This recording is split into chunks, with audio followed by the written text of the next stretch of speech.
week old, so that thing has died off in a week, and huge colonies can die in a week or two from this disease. So those two things first appeared in the late 70s, early 80s. The urchins all died off in 83. So all of a sudden, you've got two things hitting the system that have never hit it before in any recorded history, and they've had a major impact. And we add all the other stressors and the people there and all that stuff, and the corals just haven't been able to recover. There's a bunch of other things we could go into them, not going to,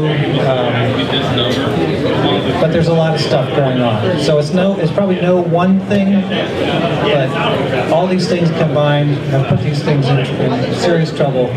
So the question I pose is, does this have to be our future? Do we have to live with coral reefs that look like this?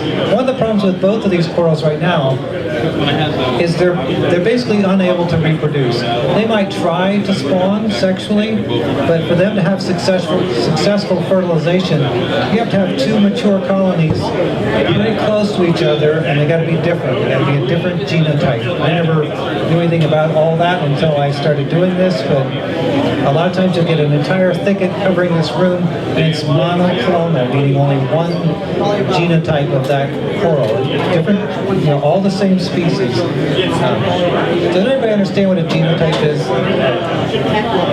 Okay, we're all human beings, but we're all different. If we could clone ourselves, you can't cross a clone within a clone. So these stands are well, anyway, getting back to it. These corals reproduce sexually and asexually. Asexually by fragmentation, which is what we do. We frag corals.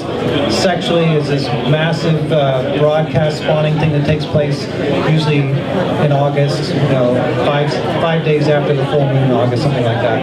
And so they're not close enough together anymore to spawn sexually, and the fragments that fall on the ground die because the sea urchins aren't there cleaning the ground, and so there's like these populations are getting smaller and smaller, and they're just wasting away. Without some sort of intervention, they're probably going to be extinct in a few years, and so that's kind of where we're coming in. So I say that no, we don't have to have that. There are people invested in this. They use this as a scare tactic to say, oh, the sky is falling and the earth is coming to an end, and if we don't stop doing this, and this is what the coral reefs are going to all look like. There's probably some truth to it. But we have a few years left. We can still turn it around. I'm not, I guess I just feel like we have time. We don't have to quit. We don't have to totally buy into this story. Because if we do, and we do nothing at all, then that's what we will have. But if we try to do something, we can come up with that. And at least I think so. And there's other people who think so too. So quickly, some of the fundamental problems hindering any kind of recovery for these corals. And keep in mind, most of these corals, this is a Caribbean type of a thing that I'm talking about. So that's where we're at. So basically, I mentioned it. They've become functionally extinct. They can't reproduce. They don't serve the purpose they used to. They don't occupy the space they used to. They're basically functionally extinct. They're too fragmented to reproduce. Habitat's unsuitable for larval settlement or development. That algae-dominated habitat is not conducive for a larval coral to settle on and grow. That little larvae's kind of find the right place to land, and there's a little critter in there now eating it as it lands. And it's also, as I mentioned, that it's unsuitable for asexual reproduction. So my story kind of, I probably should have a few more slides in there, but I was a tropical fish collector. I'm now a recovering tropical fish collector, but my daughter is still one, and I still do it when nobody's looking. So my involvement in this coral thing started, I got the first live rock farm ever on the east coast of Florida in 1994. And by 1995, 96, we were getting a lot of corals settling on there.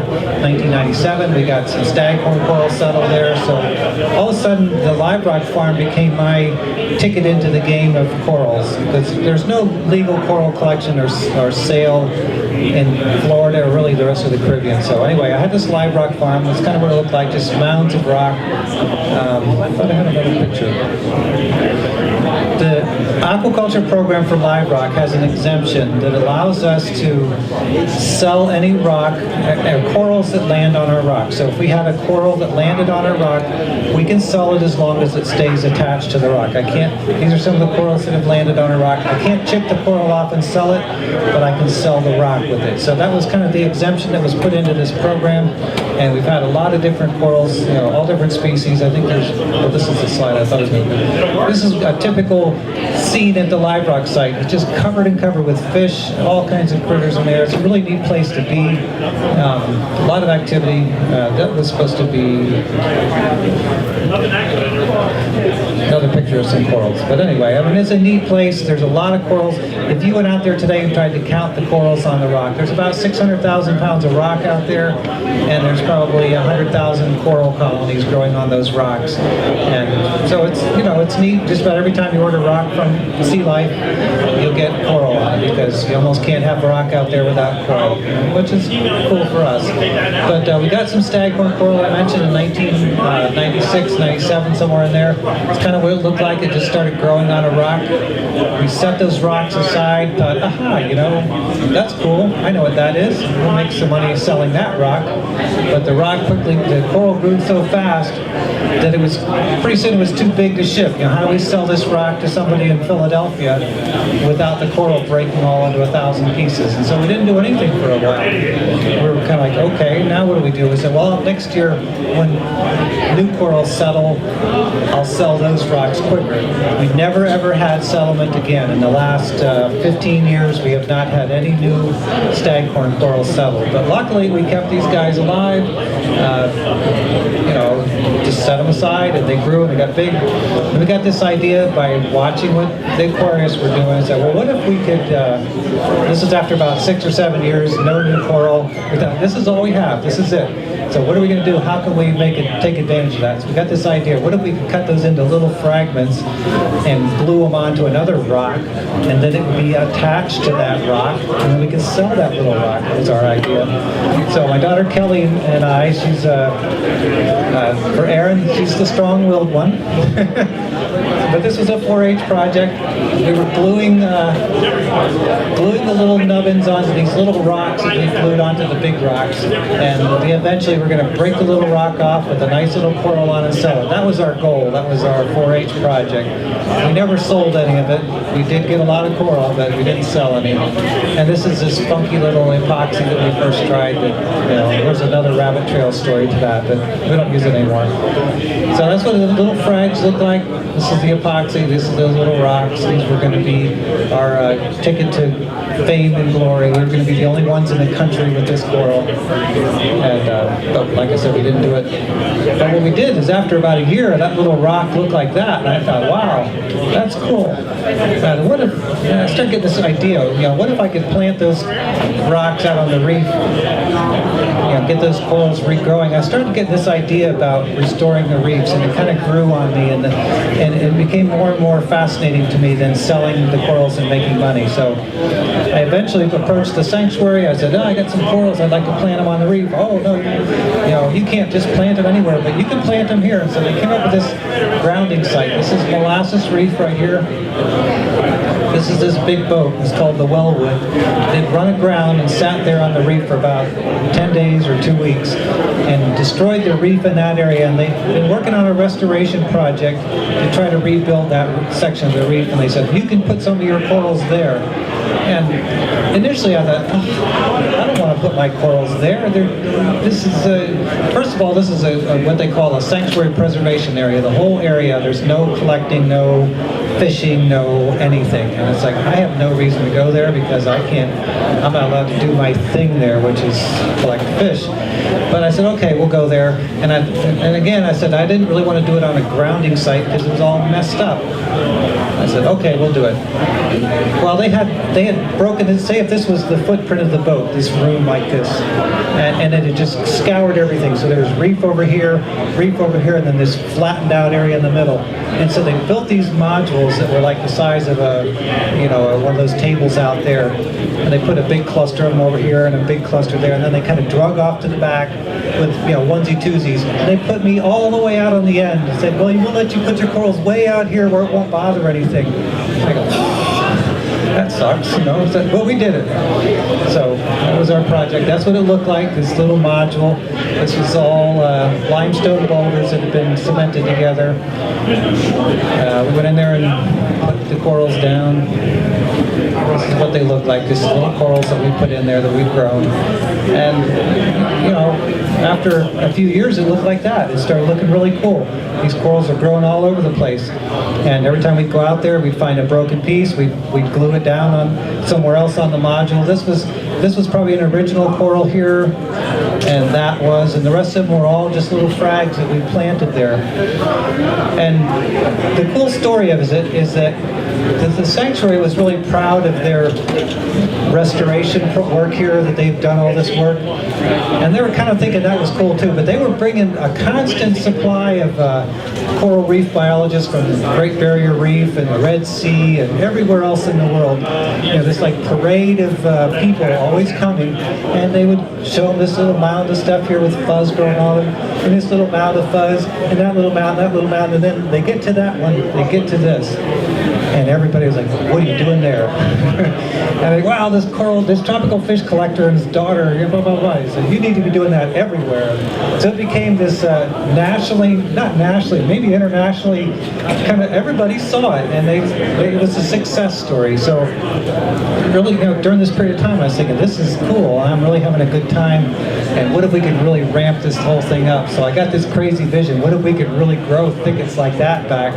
And what if we could do elkhorn the same way? So we started into this kind of an adventure, and my life has never been the same. But when you start, you guys grow your own corals in your tanks, you know how exciting it is. When you're doing it in the ocean and you're rebuilding a reef, it's even more exciting. It's just totally jazzy.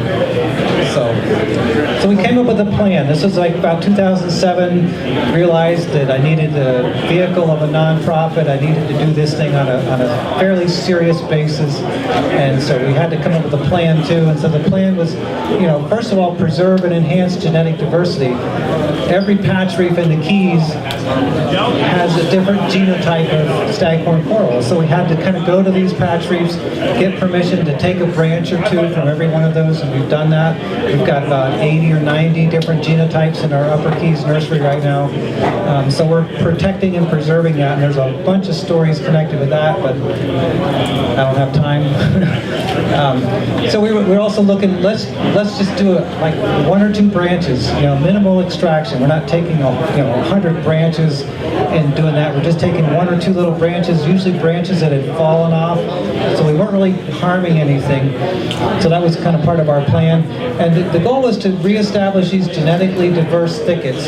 So when we planted an area, there would be more than one genotype. They'd be able to spawn after a short period of time, we hoped. If you just planted one genotype on a replanting site, then you've not really accomplished anything. You maybe replanted an area, but they're not going to reproduce, and they're not going to, start repopulating other areas. So we wanted to enhance the sexual and asexual reproductive success, improve the habitat for larval settlement. We're still working with that, still working with the diadema, the sea urchin work. And then we're trying to develop this will to change, and that's a big thing. You have to get people interested in doing this. That's why I was talking to the Key Largo Chamber of Commerce. It's like, the technology is there. We can do this, but do you want to get behind it? Do you want to help fund it? Do you want to be part of the game? And I told them, this is your backyard. This is how you make a living. You take your dive boats out there, or people stay in your hotel, or they go to your restaurant while they're down here diving. Ed was just down there. He knows, the Key Largo community depends on coral reefs. It's like, if you want to have your name on this, then you need to step up to the table. We need to develop that will for them to get involved. which is what I'm doing here, trying to get the aquarium community involved too. But so we provide an education, we get them involved, and we show results. It's education, action, results. That's kind of like my little 3 words that I want to. If you don't have it.